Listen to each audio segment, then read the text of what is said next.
Terima kasih kerana memilih channel ini untuk mendapatkan berita terbaru setiap hari. Bagi anda yang pertama kali berada dalam channel ini, sila pertimbangkan untuk tekan butang like, subscribe dan komen video ini untuk penambahbaikan pada video akan datang. Berita politik, berita semasa, berita ekonomi, berita kesihatan, pendidikan dan segalanya ada dalam channel ini. Salam sejahtera Malaysia, berita terkini dipetik daripada syahbudin.com.net.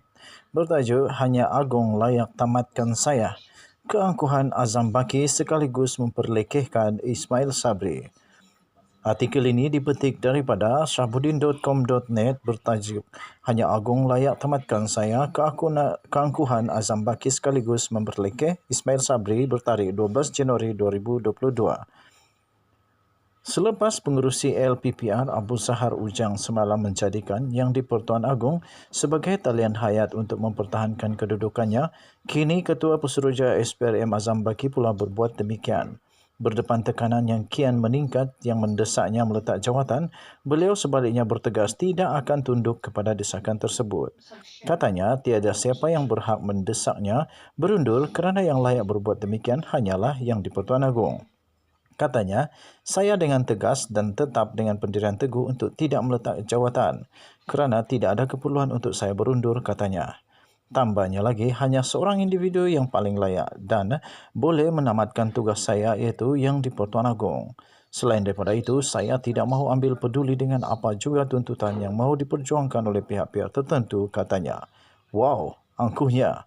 Dengan mengeluarkan kenyataan seperti ini, selain menunjukkan keinginannya untuk terus bergayut kepada talian hayat agung, hakikatnya inilah juga ketua sebuah agensi kerajaan yang paling angkuh sekali.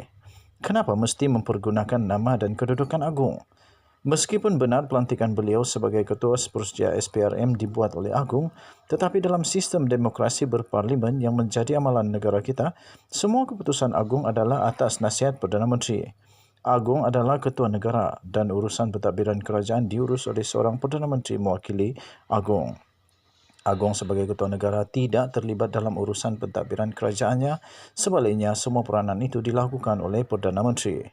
Dalam kes Azam Baki, Perdana Menteri sebenarnya boleh menamatkan khidmat beliau melalui nasihatnya kepada Agong. Dengan demikian, kenyataan Azam Baki bahawa hanya Agong seorang saja yang layak memecatnya adalah tidak berapa tepat dan menyimpang. Yang tepat dalam kenyataannya itu hanyalah ia menunjukkan keangkuhan dan kesombongannya. Bahkan lebih angkuh lagi kerana di samping enggan berundur, beliau terus cuba bergayut menggunakan nama Agong untuk mengekalkan jawatannya. Dengan mengatakan hanya Agong seorang yang layak menamatkan khidmatnya, Azam Baki secara jelas telah memperlekehkan kedudukan Ismail Sabri sebagai Perdana Menteri. Seolah-olah Perdana Menteri pun tidak mampu dan tidak layak menamatkan khidmatnya.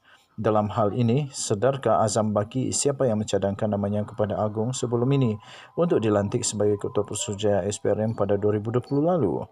Kalau Perdana Menteri boleh mencadangkan namanya untuk diberi jawatan, apakah tidak boleh Perdana Menteri juga mencadangkan agar beliau ditamatkan perkhidmatan?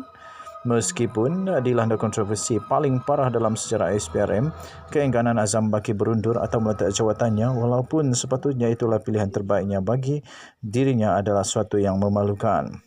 Dengan kontroversi pemilikan saham yang dikaitkan dengannya serta berpotensi melanggar beberapa peraturan serta undang-undang yang lain, beliau sebenarnya tidak layak lagi duduk di tempatnya sekarang.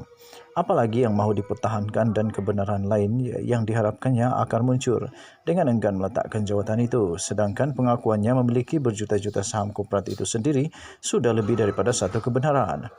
Kepada Datuk Seri Ismail Sabri, sebelum keangkuhan Azam Baki menjadi-jadi dan perlekehannya kepada Perdana Menteri bertambah-tambah, eloklah segera menghadap Agong untuk menamatkan kontroversi memalukan ini. Lagipun mood rakyat sama sekali tidak bersama Azam Baki dan mereka lebih mahukan cepat-cepat pergi kepadanya.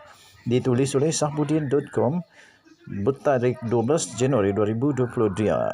Sila maklum bahawa artikel ini tidak menggambarkan pendapat dan pendirian daripada channel ini. Artikel ini ditulis oleh Syahbudin Hussein. Kita jumpa lagi. Salam sejahtera Malaysia. Bye-bye.